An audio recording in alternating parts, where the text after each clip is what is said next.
Hola, ¿qué tal? ¿Cómo están, queridos amigos de Urus Radio?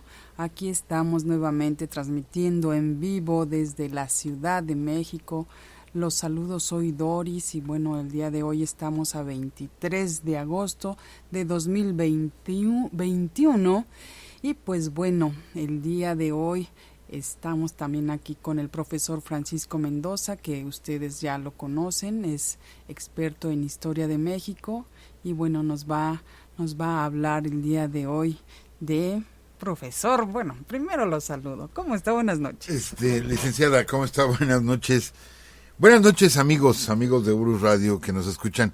Perdón, me quedé absorto en un mensaje que estamos viendo de nuestro amigo Gersolano, que dice: el próximo domingo estaremos celebrando el cumpleaños número 7 de un seguidor de este canal, mi pequeño Kevin Derek. Entonces, pues felicidades. Sí, entonces me quedé leyendo y pues nada más y nada menos, licenciada, pues somos los anfitriones, aunque tenemos origen en otros estados. Yo particularmente nací en el estado de Michoacán, pero pues Ciudad de México lo dejamos para el último. Ya hablamos de 31 estados y sabemos que la Ciudad de México tiene poco que fue ya declarado un estado más, deja de ser un distrito y aunque sigue siendo la sede de los poderes, entonces, pero ya no se le menciona como federal, sino ya es Ciudad de México y abarca las 16 alcaldías. Esto es, conocemos la Ciudad de México como la parte central, pero tenemos Coajimalpa, Milpalta, Tláhuac, Xochimilco, que están en las orillas. Todo es Ciudad de México. Sí, así es, profesor, y pues bueno, ya muchos están esperando igual este episodio.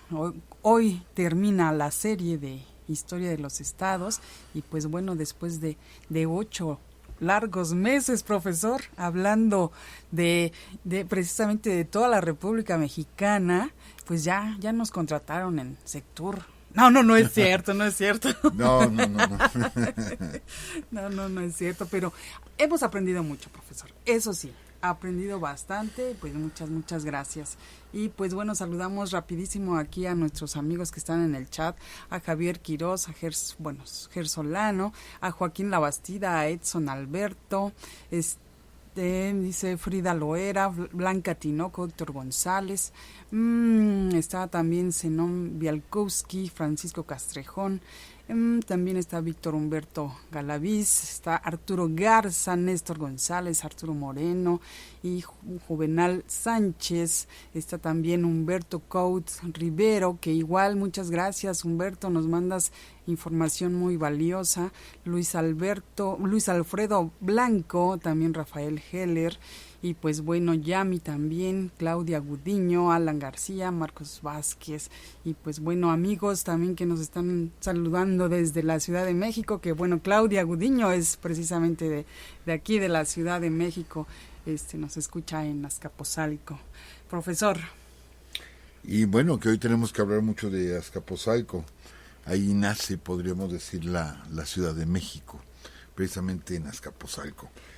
Pero bueno, licenciada, nada más recordarle, licenciada, ya lo habíamos comentado, que la semana pasada en los mensajes nos lanzaron un reto. ¿Sí? Ya. Nos lanzaron un reto que la verdad nos pareció muy simpático. Agradecemos ese reto de con cuál estado de la República nos quedaríamos nosotros y que no se iban a enojar por lo que nosotros dijéramos. Y es una pregunta muy complicada, sumamente complicada. Sí. ¿Por qué particularmente? Yo lo diría, pero yo, por ejemplo, me quedo con la comida de Veracruz. Soy michoacano y me gusta mi gastronomía, pero no cambio la comida de Veracruz, que en todas partes del país es la comida muy rica, pero Veracruz me encanta por los bolovanes. Los bolovanes, exactamente, me gusta mucho y de hecho yo personalmente adquiero hoja santa para condimentar mis alimentos. La conocí precisamente en Veracruz. Ahora, para diferentes cosas, escogeremos diferentes lugares de la República. Para carnes y todo eso, pues el norte, definitivamente el norte del país. Playas tenemos por todos lados. Aunque me gustó mucho las playas en Ensenada, aunque el agua es muy fría, no me he metido al mar, pero me gustaba mucho caminar por la playa, y avanza uno y avanza y es una experiencia magnífica caminar por la playa ya en Ensenada, aunque conocemos varias playas. En fin, es que sería muy difícil hablar de un solo estado, del colorido que tiene Oaxaca, por ejemplo. En fin, no terminaríamos. Como con dificultad estamos terminando esta serie, licenciada, se quedaron muchísimas cosas que por platicar. Decir, sí, es cierto, profesor. Algunos de nuestros amigos igual nos mandaban mensaje donde decían, es que yo no le tomaba en cuenta la historia o este estado por ser tal, ¿no? Y de repente, bueno, ya después de que escuchó el episodio, dijo, es que quiero conocerlo. Entonces, por eso le decía, profesor, que igual necesitamos ir a visitar todos los estados. Yo me quedo con las ciudades coloniales, profesor. Me encanta Querétaro, me encanta Zacatecas. No, es Guanajuato, no qué decir. Pero bueno, amigos, nos emociona porque, bueno, sí, terminamos súper bien esta serie y pues nos quedamos con toda la República Mexicana, profesor. Hay que conocer de costa a costa y de frontera a frontera. Así es. Pues bien, hablemos de la Ciudad de México, licenciada, y hablemos de un detalle curioso. Hemos platicado muchas cosas de la historia de México que han sucedido aquí en la ciudad, pero hay muchos detalles que no entraban en esa temática y que ahorita son de los que vamos a hablar. Por ejemplo, del llamado kilómetro cero. El kilómetro cero, que es de donde parten todas las líneas, todas las mediciones tienen que partir de algún lado. Normalmente son en las capitales de los países, ¿sí? Pero normalmente queda señalado el lugar en las ciudades capitales con un obelisco, con una marca, con un pequeño monumento, etcétera. Ahí está de dónde comienzan todas las medidas. Que si de la Ciudad de México a Querétaro son 200 y tantos kilómetros, ¿de dónde empezaron a tomar la medida? Y así todo surge de un punto y se le conoce como el kilómetro cero. Y así como decíamos que tengo que hacer la corrección, que nos pidieron, nos dieron el dato de que sí hablamos de que en Zacatecas está el centro geográfico del país, pero yo dije al sur de la ciudad de Zacatecas y no, es hacia arriba, si mal no recuerdo. Pero ¿de qué es en Zacatecas? ¿Es en Zacatecas? Sí, profesor, es que... Sí, ahorita se me fue un poquito el dato. Que Cañitas, ¿no? Que Cañitas no estaba en el sur. O sea, que no estaba pegado a Aguascalientes, sino estaba más arriba. Uh-huh.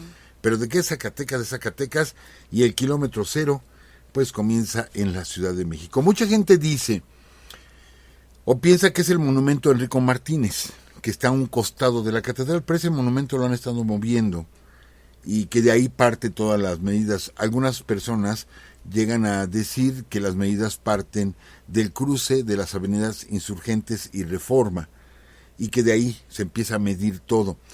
No, pues estuvimos buscando la información y alguna vez hace como unos 7 años hablamos de este tema y posterior a eso, no a causa de nosotros, entiendo, pero surgió la investigación por parte de historiadores y del INEGI, de la Secretaría de Comunicaciones, etcétera, para saber exactamente dónde comenzaba el kilómetro cero, dónde estaba ubicado.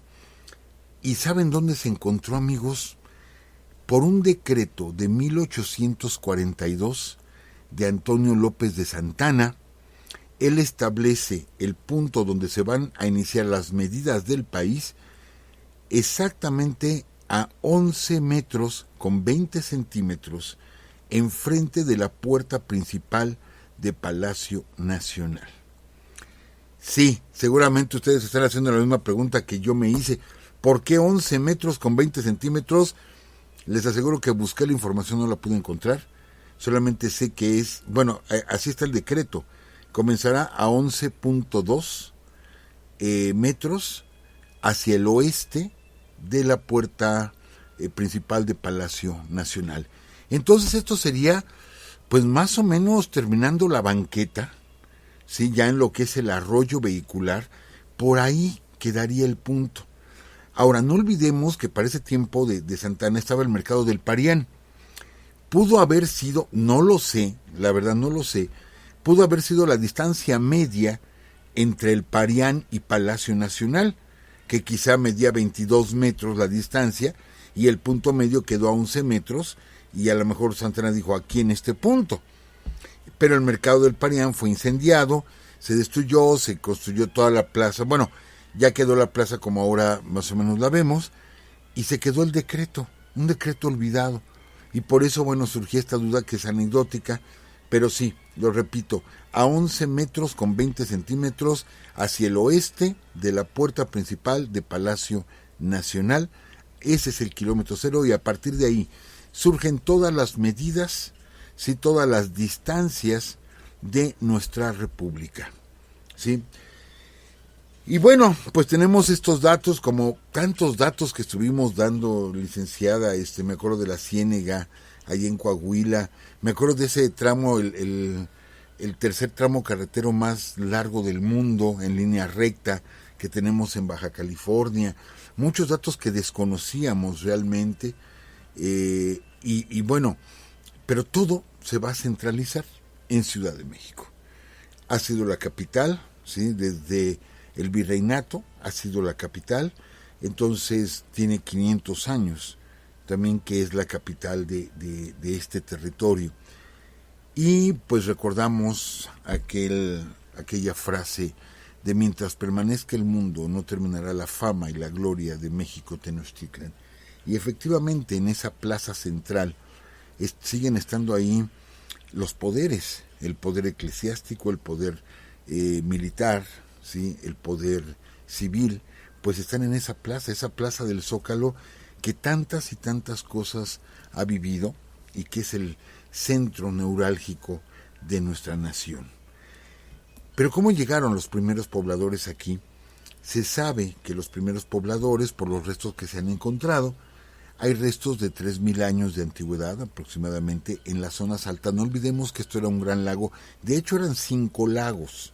Todos se comunicaban entre sí, pero tenían características muy particulares estos lagos, algunos de salados, algunos de agua dulce, algunos muy bajos, otros muy profundos. Entonces tenían características distintas, realmente eran 5 lagos, ¿sí? Entonces, esos primeros pobladores, acuérdense que siempre las grandes civilizaciones se van a formar junto a lagos o junto a ríos. Entonces hubo pobladores, pero podemos considerar como los primeros pobladores que ya fue una cultura desarrollada, ¿sí? Fue la ciudad de Cuicuilco. Cuicuilco, en el sur de la Ciudad de México, en la actual delegación, alcaldía de Tlalpan, con una peculiar base piramidal redonda y que fue cubierta por la explosión del Xitle, del volcán Xitle, aproximadamente por el año 300 de nuestra era. Se pobló 800 años antes de Cristo, o sea que por allá andaba todavía, cuando andaba por allá Sócrates y todos ellos, aquí ya había bastante movimiento en el valle. Y va a decaer precisamente por el año 300 a raíz de la erupción del Xitle, que vale la pena mencionar, amigos. Es otra característica que tiene Ciudad de México. Tiene 8 volcanes. Están 8 volcanes dentro de los terrenos de la Ciudad de México, pero alrededor de la Ciudad de México hay más de 30. Más los 8 que están ahí, estamos hablando de más de 40 volcanes en toda esta zona. Estamos en el eje neovolcánico. Yo les comento, precisamente cuando yo estaba estudiando historia, tenía un compañero que era geógrafo. Y recuerdo que hicimos algún comentario de lo difícil que sería que explotara o que tuviera una erupción el Popocatépetl. Y él nos decía como geógrafo que lo mejor que podía pasarnos era que hiciera erupción el Popo. Le preguntábamos por qué, y al otro día en la clase nos llevó mapas muy grandes que utilizan los geógrafos, y nos fue explicando cómo en toda esta zona, alrededor de la Ciudad de México y en la Ciudad de México, hay más de 40 volcanes. Y nos decía, todos estos volcanes se comunican por abajo. Si se llegara a taponear el Popocatépetl, ¿sí?, la lava tiene que salir por algún lado. Imagínense estos volcanes que ya no están activos, pero que todavía por debajo pasa lava, si llegara a hacer erupción uno de ellos. Entonces estamos hablando caray, ni imaginarnos que alguno de los 8 volcanes que están en Ciudad de México hiciera erupción. Sería una catástrofe terrible. Entonces sí, adelante, Popo, tú sigue con tus fumarolas y con ceniza, no hay problema. Y obvio, las personas que viven cerca, pues lamentamos que a veces tienen que salir rápido. Afortunadamente no ha habido desgracias que lamentar. Cuando su semáforo pasa de amarillo rojo, que hay algún tremor muy fuerte o algo así. Pero imagínense un volcán en la Ciudad de México, y les digo, tenemos 8, así, y los podemos ver desde el aire, en el Google Maps, se ve perfectamente los volcanes. Entonces, la civilización de Cuicuilco, o la cultura de Cuicuilco, se busca nuevos asentamientos, y curiosamente es el tiempo en el que tiene su mayor auge la cultura teotihuacana, o comienza con su auge la cultura teotihuacana. Se piensa que varios cuicuilcas llegaron a Teotihuacán y fortalecieron asimismo la cultura, pero mucha gente se retiró del lago, de tal forma que el lago, pues ya como gran parte era salado, la parte sur, bueno, la lava, el volcán, etcétera, mucha gente se retiró de esta zona, hasta que comienzan a llegar migraciones que vienen de un lugar mítico que se llama Chicomostoc, ¿sí?, que es el lugar de las 7 cuevas, y estamos hablando del pueblo nahua. El pueblo nahua, que realmente son pueblos chichimecas, vienen desde la Gran Chichimeca y comienzan a avanzar hacia el sur. Se piensa en este caso que los tepanecas, porque son 7 pueblos que se piensa que son los originarios que salieron de Chicomostoc, que llegaron en diferentes momentos a todo este valle, ¿sí?, que son los Xochimilcas, los Chalcas, los Tepanecas, los Acolúas, los Tlahuicas, los Tlaxcaltecas y los Aztecas, que son los últimos en llegar. Entonces, ellos se asientan aproximadamente por el año 1000, sabemos que Teotihuacán decae por el año 900, y empieza el auge de los toltecas, ¿sí?, ahí en la zona de Tula, y posteriormente llegan varios grupos, se asientan en las riberas del lago, y son grupos, les digo, que vienen del norte. El último grupo que va a llegar, pues son los mexica, pero los tepanecas comienzan a fortalecerse, a formar alianzas entre los pueblos para poder tener un control de todo lo que se movía dentro del gran lago de Texcoco. Era enorme el lago de Texcoco, era enorme realmente. Ahorita, como ya lo absorbió la ciudad, quizá no nos parezca tan grande, pero realmente era muy grande, desde Jaltocán, Chalco, Texcoco, etcétera, grandísimo el lago. Entonces en las riberas se asientan muchos pueblos, hasta que en el año de 1321, para otros en el año 1325, pues van a llegar los mexica, cuando quien tiene el poderío aquí son la gente de Azcapotzalco, ¿sí? Y bueno, Azcapotzalco va a tener un emperador muy, muy significativo, que es Tezosomoc.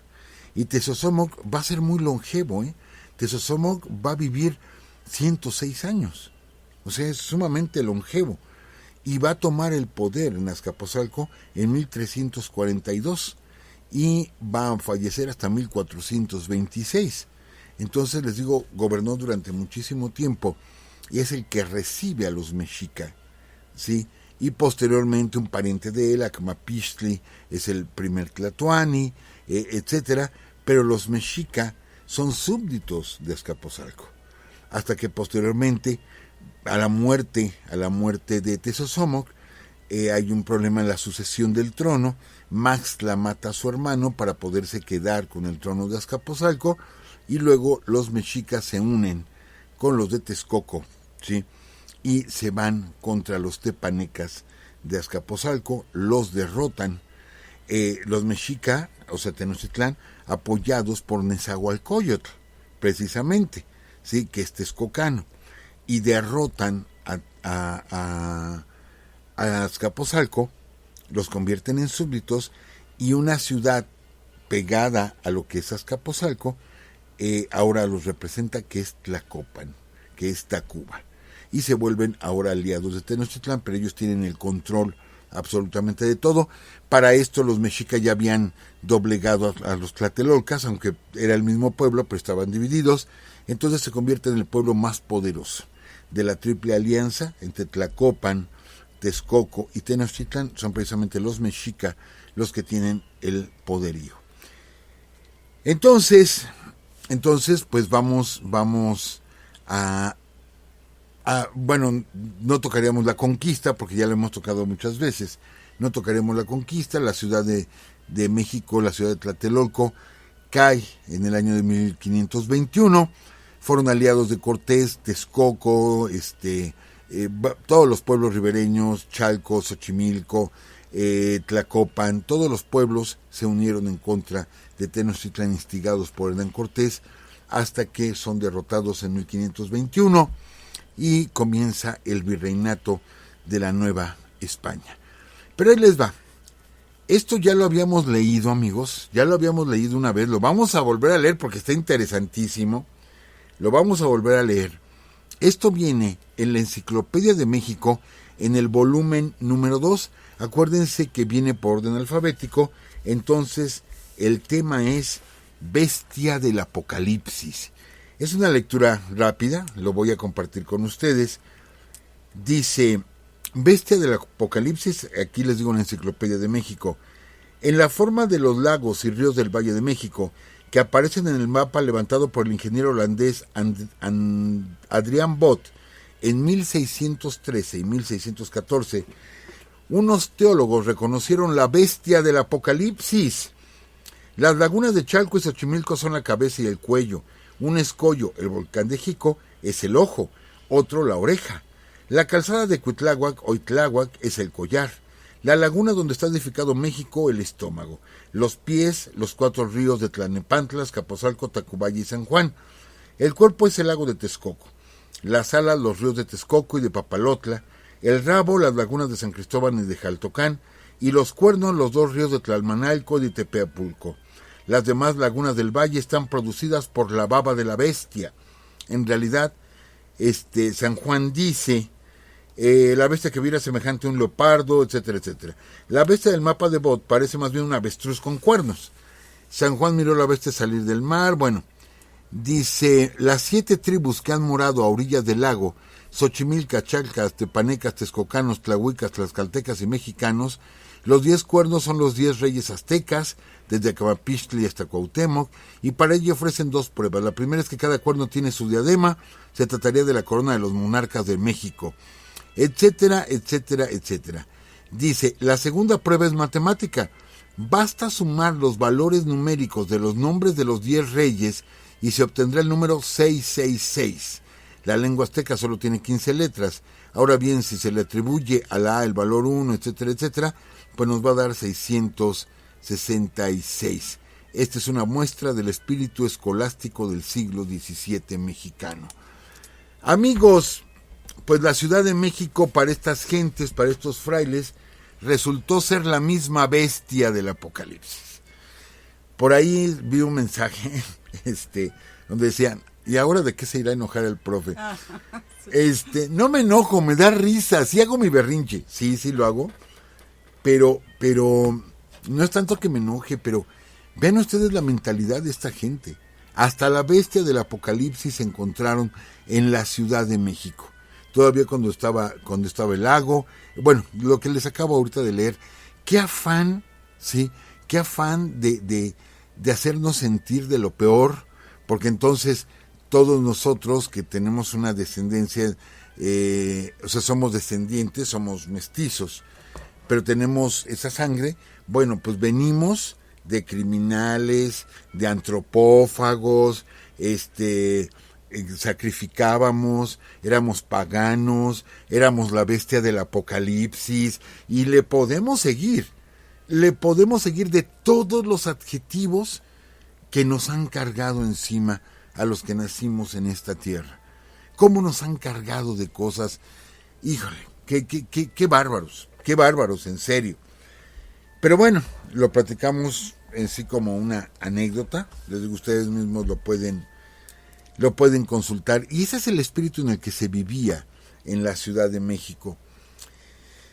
Amigos, lo hemos dicho aquí, no todo fue malo. Sí hubo cosas terribles, pero bueno, hubo 2, 3 detalles que salvan a estas gentes, como la llegada de personas como Fray Bartolomé de las Casas, como Vasco de Quiroga, etcétera, gente que vinieron a ayudar a nuestros antepasados. Y bueno, pues ya mezclada esta cultura, y hablando del virreinato, pues tuvimos gente tan valiosa como Sor Juana, sí, como Juan Ruiz de Alarcón, etcétera, que nacen de este México virreinal. Las grandes construcciones, recordemos aquella frase de la ciudad de los palacios, que hay que hacer la aclaración, que se decía que era de Humboldt, y no fue de Humboldt, fue de Charles Latrobe, ¿sí? Él fue el que mencionó a la Ciudad de México como la ciudad de los palacios en 1836. Y bueno, ¿cuántos años han pasado, amigos? Se destruyeron muchas casas a raíz de la Reforma, otras por deterioro, a raíz de los sismos, etcétera, pero sigue siendo la ciudad de los palacios, amigos, ¿sí? Y tenemos el castillo de Chapultepec, y tenemos el Palacio Postal, el Palacio del Arzobispado, el Palacio de Bellas Artes, el Palacio de Iturbide, el Palacio de la Inquisición, el Palacio de Minería, el Palacio de Buenavista, hoy Museo Nacional de San Carlos. Es más, tenemos hasta el Palacio Negro de Lecumberri, ¿sí? Y podemos seguir hablando de muchos palacios, que así se le conoce como palacios. El Palacio del Ayuntamiento, el Palacio de la Secretaría de Comunicaciones y Transportes. Sigue siendo la Ciudad de México la ciudad de los palacios, a pesar de que se han derruido tantos edificios, pues sigue conservando esa característica de ciudad de los palacios. Y bueno, amigos, tenemos todo lo que es la época virreinal, y posterior a eso tenemos la independencia. No vamos a platicar aquí de toda la independencia, tenemos toda una serie, pero sí podemos mencionar que la penúltima batalla de la independencia se da en Azcapotzalco. Curiosamente en Azcapotzalco, ¿sí? La última batalla. La penúltima, aunque hay una placa ahí que dice que fue la última. No, tiempo después de que se develó ese monumento y esa placa, se descubrió que hubo otra batalla posterior en Durango, que sería entonces, ahora sí, la última batalla de la lucha por la independencia. Entonces la de Azcapotzalco quedaría como la penúltima, ¿sí? Pero fue la entrada del ejército trigarante. Esta batalla se da el 19 de agosto de 1821, o sea, un mes y días antes de la entrada del ejército trigarante. No la encabeza Agustín de Iturbide, porque él se había ido a Córdoba para esperar a O'Donoghue. La encabeza Anastasio Bustamante, es el que encabeza el ejército, y derrotan a las fuerzas realistas, pero hay un fallecimiento ahí muy trágico, que es el de Encarnación Ortiz, que su nombre está en una de los monumentos que están en el Ángel de la Independencia, y que mucha gente dice, ¿y quién es ese? O sea, Encarnación Ortiz, ¿qué hizo? Bueno, pues Encarnación Ortiz, que lo conocían como el Pachón, ¿sí? A sus hermanos, bueno, todos ellos eran los Pachones, eran zacatecanos. Él lucha, está en muchas batallas, está peleando en muchos lugares durante toda la lucha de independencia, con López Rayón, con Morelos, y después se indulta. Cuando ve que esto está terminando, se indulta, pero cuando surge el ejército trigarante se da de alta, luego en el ejército trigarante, y en la penúltima batalla de la independencia, ahí en Azcapotzalco, están en plena batalla, y en la iglesia principal del pueblo de Azcapotzalco se meten ahí los realistas, porque no están como parapetados, porque no aguantan la fuerza de los insurgentes. De pronto lanzan una carga y un cañón insurgente se queda, no lo alcanzan a sacar. Entonces los realistas se van a apoderar de ese cañón y le dan la orden a esta Encarnación Ortiz de que rescate ese cañón. Entonces él se lanza con su caballo, laza el cañón, no eran cañones muy grandes, laza el cañón y lo empieza a arrastrar, ¿sí? Para que no caiga en manos de los españoles, y bueno, de los realistas, y regresa a poder de los insurgentes, y en eso un balazo lo atraviesa de lado a lado y queda muerto. Pero esto, como era una persona tan querida, Encarnación Ortiz, que había peleado en tantas batallas, ¿sí?, enardece a la gente que se estaban parapetando, porque les digo, fue una carga que hicieron los realistas, se estaban parapetando, pero les da tanto coraje ver que mataron a alguien tan importante que se regresan inmediatamente, y bueno, pues se decidió la batalla con la muerte de Encarnación Ortiz. Y es así como el ejército trigarante triunfa, ¿sí?, ahí en Azcapotzalco, y ya solamente se preparan para el ingreso a la Ciudad de México el 27 de septiembre, poquito más de un mes después. Y bueno, tantas historias que hay de la Ciudad de México. Yo sé, amigos, yo sé que nos están escuchando en muchos lugares de la República, y que algo que tiene el mexicano es creatividad, y que nos gustan esas cosas luego de superstición y de fantasmas. Amigos, sí, yo soy un tanto escéptico a ese tipo de historias, no lo niego, pero también reconozco que ir al pueblo y no platicar historias de miedo es como no ir al pueblo. Y bueno, ya ahorita está todo muy iluminado, pero yo me acuerdo cuando chamacos y nos empezaban a platicar los grandes, y luego que eran de esas casas que tenían el baño hasta allá atrás en el patio, ¿sí? Y que nada más un foquito de esos que como que les temblaba, o sea, se veía una luz temblorosa, y tenías que ir al baño. No, estábamos aguantándonos, ¿sí? Nos daba mucho miedo ir, pero bueno, al final ibas, y no faltaba el primo malhora que te espantaba en el camino. Ajá, pero tenías que ir hasta el baño, y de noche, y todo oscuro, les digo, apenas esa lucecita muy tenue, pero regresábamos, y al otro día, otra vez las historias de terror.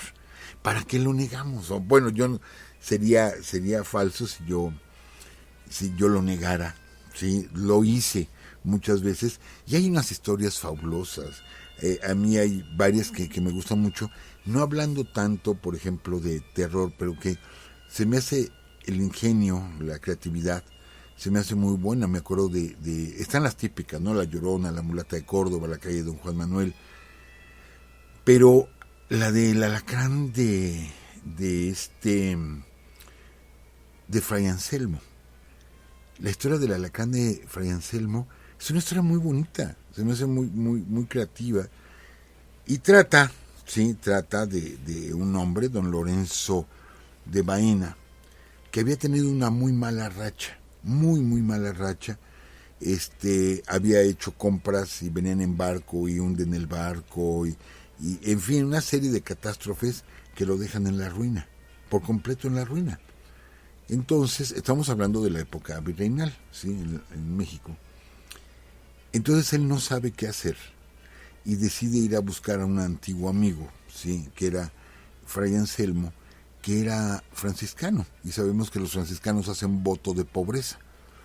Va con él, le platica sus tragedias y le dice: ayúdeme, Fray Anselmo. Dice: es que yo no tengo nada en lo que yo te pueda ayudar. Dice: tú sabes que somos pobres, ¿sí? En eso, Fray Anselmo se voltea a hacer una oración a un Cristo que tenía en la pared. Dice: Señor, indícame cómo lo puedo ayudar, ¿sí? Y en eso sale un alacrán, ¿sí? Sale un alacrán que empieza a cruzar por la pared. Entonces, Fray Anselmo toma con mucho cuidado el alacrán, lo pone en una especie como de servilletita o en un pañuelo, lo envuelve y se lo da, ¿sí? Se lo da a don Lorenzo de Baena y le dice: ve al Monte de Piedad y a ver cuánto te dan por esto. Y el otro así como: pues es un alacrán, ¿qué me van a dar por esto? Pero bueno, le da las gracias y va al Monte de Piedad. Y con toda la pena dice: pues yo voy a hacer lo que él me dijo, pero qué pena cuando vean lo que les llevo, un alacrán, y yo queriendo pedir dinero por esto. Entonces lo entrega ya en la ventanilla del Nacional Monte de Piedad. y se voltea diciendo, ahorita me va a decir de cosas este tipo, cuando este tipo dice, qué maravilla estoy viendo, ¿no? Y el otro voltea y resulta que era el mismo alacrán, pero en oro, ¿sí? Y cuajado de piedras preciosas. Era una joya preciosa. Este hombre necesitaba 500 pesos como para poder iniciar otra vez sus negocios. Y ahí mismo le prestaron 3,000 pesos, o sea, 6 veces más de lo que él necesitaba. Efectivamente empeñó la prenda, se fue para Acapulco, compró muchas cosas en el galeón de Manila, regresa a la Ciudad de México, las vende, le triplica la ganancia y empieza a hacer negocios sin olvidarse, sí, de que Fray Anselmo lo había ayudado. Entonces llega un momento que dice, yo creo que ya es justo y sacar la joya y regresarla. Y efectivamente desempeña la joya, va otra vez a buscar a Fray Anselmo y se la da, le dice muchas gracias, me ayudó mucho esto y recuperé mi fortuna, etcétera, etcétera, y agarra a Fray Anselmo, abre el pañuelo, toma de nuevo el alacrán, que otra vez era un alacrán real, lo pone en la pared y le dice, animalito, sigue tu camino, ¿sí? Entonces, la historia es bonita, esta no es de terror, pero la historia es muy bonita. Y bueno, esa era la mentalidad de esos tiempos, eran las pláticas, eran las charlas, como aquella. Amigos, ustedes vienen a la Ciudad de México, está la Torre Latinoamericana, y a un lado de la Torre Latinoamericana, pero en la otra acera, está la Casa de los Azulejos. Una casa así tapizada de azulejos, de Talavera Poblana. Y hay un callejón, ¿sí?, que es el costado de la Casa de los Azulejos. Bueno, pues en ese callejón, en alguna ocasión se entró por un lado del callejón y entró por otro lado del callejón 2 nobles de ese tiempo en su carruaje. Pero el callejón es tan estrecho que no pueden cruzar, ¿sí? Se encontraron en medio y uno le dice al otro, retira tu carruaje porque aquí viene mi amo que es don no sé quién. Y el otro dice, no te equivocas, es que aquí viene mi amo que es perenganito de tal. No, pero es que retírate tú. Se hacen de palabras los 2 cocheros hasta que bajan los 2 nobles y le exige uno al otro que se retire, porque él va a pasar. Y el otro le dice que no se va a retirar, que él es el que tiene que pasar. ¿Sí? Y la gente se empieza a dar cuenta del... Esto es real, ¿eh? Esto no fue leyenda. Lo del alacrán sí es una leyenda, pero esto es real, ¿sí? Se hacen de palabras, la gente se empieza a dar cuenta y de pronto dicen, bueno, pues a ver quién gana. Sí, pues los 2 orgullosamente se meten en su carruaje y dicen, yo no me muevo de aquí hasta no pasar por esta calle. ¿Sí? Y el otro dice lo mismo. Pues pasa un día, pasan 2 días, la gente empieza a hacer apuestas a ver quién era el que se iba a retirar, y ahí tenían el montonal de gente, el montonal de mirones, ¿sí? Llega el tercer día y ninguno de los 2 se movía del lugar. Es el virrey en persona. El virrey en persona, quien llega y le dice, ¿saben qué? Ninguno de los 2. Los 2 echan sus coches para atrás y se van por calles distintas. ¿Sí? Porque todo el mundo decía, ¿a quién le va a dar el favor, no? El virrey. Pues vean, yo creo que aquí nos refleja mucho la actitud, la soberbia, ¿no? La soberbia de esta gente, de los españoles. Y que no se querían dejar por esa soberbia que les daba sus títulos nobiliarios. Y bueno, sabemos que eso va a ser uno de los detonantes de nuestra guerra de independencia. Y tenemos a un personaje muy, muy poco conocido, ¿sí? Que es Mariana Rodríguez del Toro. Mariana Rodríguez del Toro, que ella está a favor de la lucha por la independencia. Hay un grupo que la apoya, se reúnen ella y su esposo, el señor Lazarín. De hecho, ella es Mariana Rodríguez de Lazarín. Y cuando se enteran de que es atrapado Hidalgo y de que lo van a juzgar, ellos dicen, se acabó la lucha por la independencia. Y Mariana Rodríguez del Toro, en estas reuniones que se hacía, de pronto agarra y dice, no, ¿por qué? Dice, si nosotros tenemos aquí al virrey, vamos a agarrarlo, ¿sí? Lo vamos a secuestrar y lo vamos a canjear por el cura Hidalgo. Y empiezan a organizar todo para secuestrar al virrey. Empiezan a seguirlo, tienen todo preparado para secuestrarlo, ¿sí? Y cuando lo tuvieran secuestrado, canjearlo. Pues al virrey, pues sí iban a aceptar las autoridades, canjearlo por la vida de Miguel Hidalgo. Fíjense, y todo esto organizado por esta mujer, por Mariana Rodríguez. Cuando uno de los involucrados, que estaba decidido, pero como eran tan religiosos, decide ir a confesarse. Y le platica al padre, a ver, vamos a hacer esto, le pido perdón anticipado por el pecado que voy a cometer. Y se va muy tranquilo, pero el sacerdote viola el secreto de confesión y va inmediatamente ante las autoridades, ¿sí? Va a las autoridades y los denuncia. Y los agarran a todos. Como no se cometió el delito, pues no los matan, pero sí los dejan encarcelados. Y Mariana Rodríguez del Toro va a ser liberada, ¿sí?, en 1820 y muere a raíz de 9 años de encierro en la cárcel, de las pésimas condiciones en las que se vivía ahí. Muere en marzo de 1821. No llegó a ver la consumación de la independencia. Lástima, no alcanzó a ver que el esfuerzo que ella había hecho pues se vio un día realizado, y murió antes de la consumación de la independencia. Y ahí hay una calle en el centro histórico que se llama así, Mariana Rodríguez del Toro, y pues la gente no sabe quién fue esa señora. Pues es una heroína de nuestra independencia, precisamente de la Ciudad de México. Amigos, nos brincamos a la intervención norteamericana. Hemos platicado aquí mucho de la intervención norteamericana, hemos dado muchos detalles, ¿sí? Es solo recordar que 3 grandes batallas de la intervención se dan en la Ciudad de México, que es la batalla de Padierna el 20 de agosto del 47, la batalla de Molino del Rey el 8 de septiembre y la batalla de Chapultepec el 13 de septiembre. Aquí lo hemos dicho, que pensamos que así como otras ciudades de México deben de llevar el título de heroica, como Monterrey, por ejemplo, pues también la Ciudad de México debería de llevar el título de heroica Ciudad de México, por la manera en que la ciudad se defendió, y cuando Santana sale de la ciudad hacia el norte, es el pueblo el que se levanta en armas en contra. Y bueno, eso de levantarse en armas se levantaron de palos, piedras, porque no había armas, ¿sí?, a defender la Ciudad de México. Entonces debería de nombrársele como heroica ciudad, y 2 veces heroica, porque fue la resistencia de la batalla de Tenochtitlan, y luego resistir a los norteamericanos, que bueno, pues aquí se quedaron hasta el 48. Y la anécdota que vamos a platicar, ¿sí? Amigos, antes los negocios en el centro de la ciudad, sobre todo en el centro de la ciudad, pues todos los negocios estaban en español. No había mucha gente que supiera leer, ¿sí?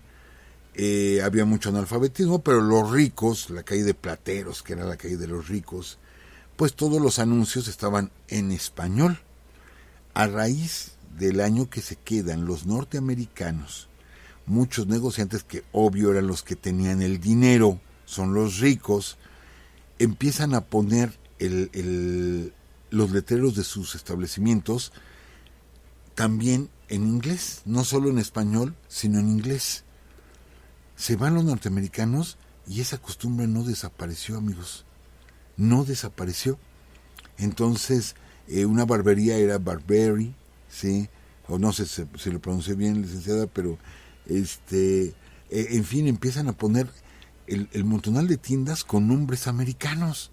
A raíz de que ellos llegaron aquí, se quedaron un año para que ellos supieran dónde comprar, porque ellos sí le dieron la bienvenida, ¿sí? Los ricos le dieron la bienvenida. De hecho, cuando entra el ejército norteamericano, muchos de los ricos de la Ciudad de México empezaron a poner banderas norteamericanas en las fachadas de sus casas, para que no los atacaran o lo que ustedes quieran, pero con eso estaban pues doblegándose ante el enemigo. Y les digo, a los negocios, para poderles vender a los soldados americanos, les empezaron a poner nombres en inglés, cosa que antes no se hacía, eran puros nombres en español, ¿sí? Y eso sigue hasta el día de hoy. vemos desgraciadamente que esto, bueno, ya no por ese motivo, pero vemos lo que es la penetración capitalista y vemos el montonal de lugares en todas partes, ¿no? Vemos los nombres en inglés y es más, hay muchos que no tendrían por qué ser en inglés, pero nosotros los ponemos así, ¿no? Se nos hace como más elegante ponerlo en inglés que ponerlo en español y desgraciadamente, bueno, pues es lo que nos ha pegado esta cultura norteamericana, pero todo comienza con la intervención en la Ciudad de México en 1847. Nos brincamos, amigos, pasan muchas cosas en la ciudad, motines, batallas campales, se levanta el pueblo, se incendian mercados, pasa infinidad de cosas, pero vámonos hasta la intervención francesa. 1864 entra, él llega el 9 de junio, si mal no recuerdo, 9 de junio llega Maximiliano a la Ciudad de México.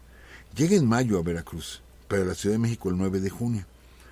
No, hombre, lo reciben por orden de la iglesia, obviamente. Se llenan las calles de arcos, la gente rentaba balcones para poder aventar confeti al paso de los emperadores y entran por lo que hoy es la calle de Tacuba. Por ahí entran, pasan frente a lo que es el Palacio de Minería. Y cosa curiosa, pasan por el Hospital de San Andrés, que estaba enfrente del Palacio de Minería, ¿sí? Y que ya no existe. Está el Munal ahí, y por un lado se abrió una calle donde estaba la capilla, donde 3 años después Maximiliano pasa por ahí, lo están festejando, y quién le iba a decir que 3 años y un mes después iba a estar en ese mismo lugar, pero ahora lo estaban embalsamando. ¿Quién lo iba a decir? ¿Sí? 3 años y días después. Entra por Palacio de Minería, avanza 2 calles, da vuelta en Bolívar, y de ahí va hasta la calle de Plateros, y luego entra ya por Plateros al Zócalo capitalino. Se convierte el Palacio Nacional en Palacio Imperial. Nada más está ahí una semana, no aguanta. Pero hay un detalle. Maximiliano no aguantaba las chinches y las garrapatas, ¿sí? Y no encontraba dónde dormir. Le empiezan a acondicionar el castillo de Chapultepec y mejor se van al castillo, que su primera noche del castillo le fue igual, durmió arriba de una mesa de billar. Pero Carlota tampoco podía dormir. Carlota no podía. ¿Saben de qué se quejaba Carlota, amigos? Del ruido. Pero es que a un ladito de lo que es Palacio Nacional, ¿sí? A un ladito terminaban los canales, las acequias. Y las acequias eran no tanto para transportar gente, sino transportar mercancías. Y sabemos de los sonidos que tiene la Ciudad de México. Amigos, hace poco me emocioné. Tenía yo cerca de 20 años, yo creo, que yo no escuchaba, ¿sí?, a un afilador. Los sonidos esos de los silbatitos del afilador. Y de pronto estaba yo en casa y que escucho, me quedé callado y dije, a ver, ¿es un afilador? Después de 20 años de no escuchar alguno, pues lo volví a escuchar. ¿Cómo sabemos que llega el cartero? Bueno, el cartero ya ha ido dejando el famoso silbato, pero todavía algunos lo usan. Los de la basura con sus campanas, ¿sí? En fin, caray, la Ciudad de México es una ciudad llena de ruido. Es una ciudad llena de ruido. Y seguimos haciendo ruido todo el tiempo. Y ahorita no falta lo de atoles y tamales, etcétera, o lo de se compra, lavadoras, que es la voz de esta chica ya conocida en todo el país, porque son sonidos, nos guiamos por sonidos nosotros, a diferencia de otros países que son muy callados. Nosotros no, nosotros hablamos, decimos, cantamos, gritamos, etcétera, ¿sí? Entonces Carlota se quejaba de eso, pues sí estaba Palacio Nacional, en un lado las acequias, donde vendían todo tipo de cosas, pues era un escándalo tremendo. Por eso prefieren... Aquí estoy encontrando una explicación. Yo había encontrado el dato de que el Palacio de Minería había sido seleccionado como Palacio Imperial y no lo habían aceptado. Ya entendí por qué, por el ruido. Y por eso se fueron a Chapultepec, que está en medio de un bosque y arriba de un promontorio. Entonces allá hay silencio. De hecho, Maximiliano, cuando ya va de salida de México y luego se regresa para irse a encerrar a Querétaro, ese va a ser el tema de la próxima semana, licenciada. Okay. Llegan 4,000 aves canoras que él trajo de Europa porque las iba a soltar en el bosque de Chapultepec. Sí, alcanzaron a llegar esas aves a México. Vamos a platicar de esas aves que llegaron a México porque él quería soltarlas en Chapultepec para oír el ruido de la naturaleza. Sí, pues allá más metidos en bosques y todo. Imagínense, en pleno centro de la Ciudad de México, con el, bueno, ya no estaba el Parián, pero ahí todo el canal, lo que es la calle de Corregidora, pues hasta ahí llegaban las acequias, ¿no? Entonces imagínense el ruido, el escándalo. Pero amigos, estamos acostumbrados a eso. Y es algo que nos hace falta. Por eso ahorita recordé tantos ruidos tradicionales. El de los globos también aquí en Ciudad de México es el sonido del globero, por ejemplo. Y son sonidos que han formado parte de nuestra vida. Es otra riqueza que tiene México, ¿sí? Sus sonidos. Pero bueno, te nos está yendo el tiempo, licenciada. Vámonos a la decena trágica. La decena trágica, estamos hablando de 1913, del 9 al 19 de febrero, donde la ciudad es literalmente bombardeada, sí, cañoneada por órdenes de Victoriano Huerta, donde se sufren graves daños en la Ciudad de México, porque Huerta pues había hecho este trato, estaba realmente todo fingido. Félix Díaz estaba encerrado en la ciudadela de la Ciudad de México, y lo único que estaban provocando era daños al vapor, sí, para forzar y dar tiempo y forzar la muerte de Madero. Pero bueno, mejor hablaremos de esto en otra ocasión, porque hay de esto sí vamos a hablar, pero hay dos temas así bien rápidos, licenciada, que sí me gustaría mencionar. Amigos, en la época prehispánica todos nos vamos con la idea del mercado o tianguis de Tlatelolco. Y siempre pensamos en eso. No, acuérdense que eran dos ciudades. Una era Tlatelolco y tenía su tianguis, y la ciudad de Tenochtitlan también tenía su mercado, pero el mercado estaba afuera de la ciudad, ¿sí? Estaba en otro islote afuera de la ciudad.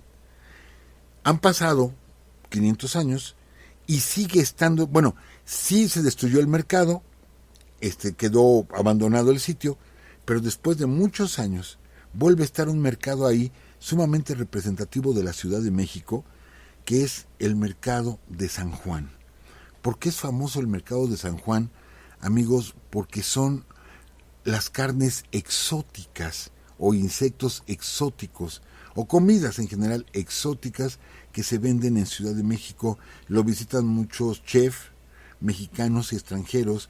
Y amigos, real, ustedes pueden ir a ese mercado y no solamente van a encontrar lo típico, carne de res o de puerco o de pollo o peces, sino van a encontrar carne de venado, carne de jabalí, carne de cocodrilo, ¿sí? Carne de especies de animales por ejemplo, que son sacrificados en zoológicos, y que está bien la carne, pero el animal va a ser sacrificado por X o Y motivo. Bueno, se vende a este mercado, y pues son carnes rarísimas. Alguna ocasión me tocó comer carne de león, sí, carne de león, y yo he comido carne de cocodrilo, precisamente ahí, y otras personas me han platicado que les ha tocado carne de jirafa, carne de elefante, y luego dan recetas. Por eso van muchos chefs para poder preparar estas carnes. Claro que estas no están diario. Las que están diario son las donde tenemos criaderos.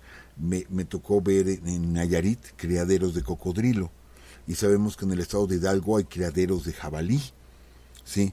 Y en el sureste de México hay criaderos de venado. Entonces se consumen estas carnes oficialmente, o sea, vienen con sellos y todo. No es que se esté alterando la ecología, ¿sí? O que se esté matando a animales en peligro de extinción, no, son de criaderos. Y cuando hay otro tipo de carnes, son animales que se pueden consumir, pero que están a punto de fallecer porque son viejos, etcétera, etcétera, ¿no? Pero bueno, este mercado, pero ahí estuvo el mercado de Tenochtitlan.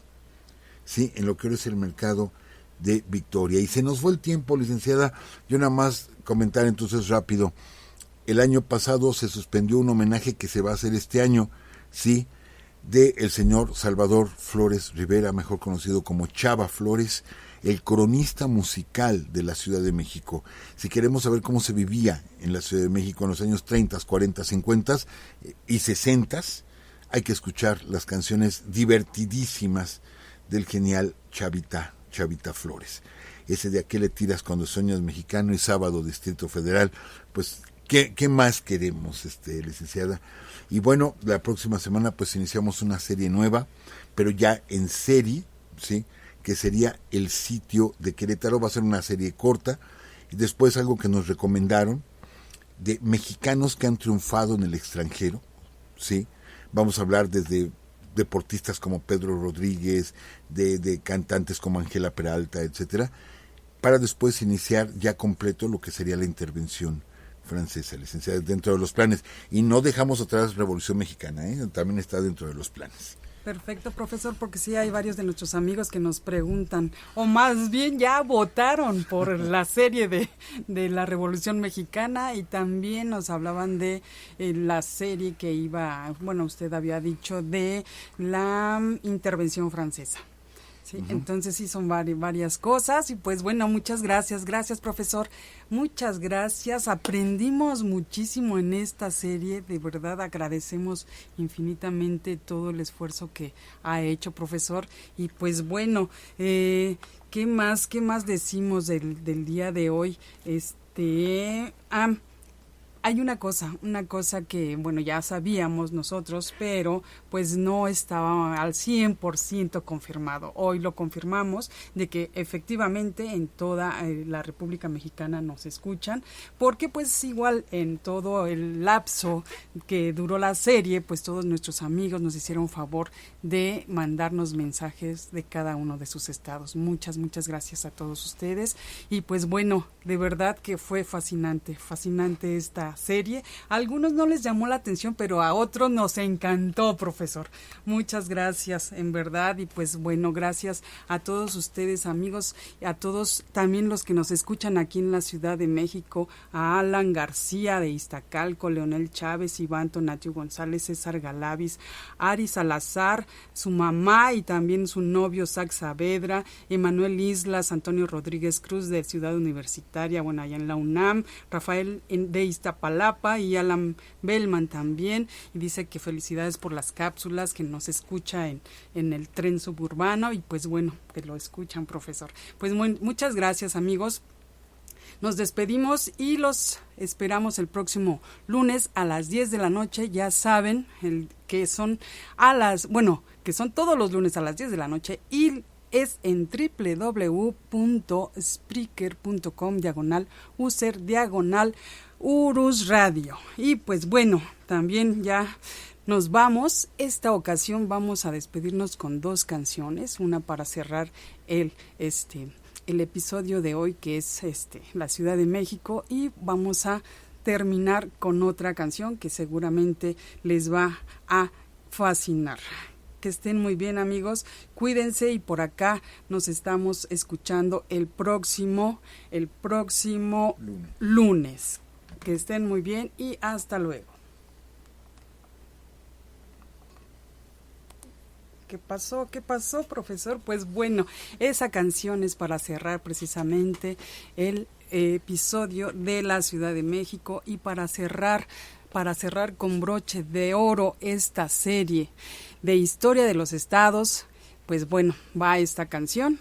Que estén muy bien, amigos, disfrútenla.